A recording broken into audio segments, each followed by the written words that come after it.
ट्रॅक्टरच्या शोरूम मालकाचा विश्वास संपादन करून फायनान्स कंपनीचे लोन करून पैसे देतो असे सांगत शोरूममधील नवीन ट्रॅक्टर घेऊन जात वर्ष उलटले तरी 6,30,000ची रक्कम न देता तसेच कुठलेही फायनान्स लोन न करता शोरूम मालकाचा दोघांनी विश्वासघात केल्याची घटना नगरमध्ये समोर आली। याबाबत नगर कल्याण रोडवरील ड्रीम सिटी समोर असलेल्या साई कृपा ट्रॅक्टर्स या शोरूमचे मालक हेमंत कुमार अरुण ठुबे यांनी बुधवारी 5 जूनला दुपारी कोतवाली पोलीस ठाण्यात फिर्याद दिली।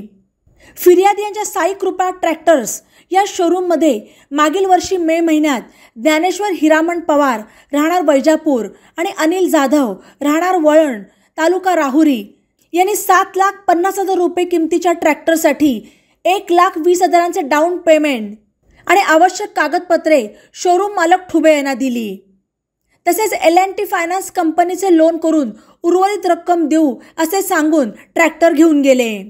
त्यानंतर वर्षभर त्या दोघांना ठुबे यांनी पैशासाठी संपर्क साधला, मात्र त्यांनी राहिलेले 6,30,000 दिले नाहीत आणि फायनान्स कंपनीचे लोनही केले नाही।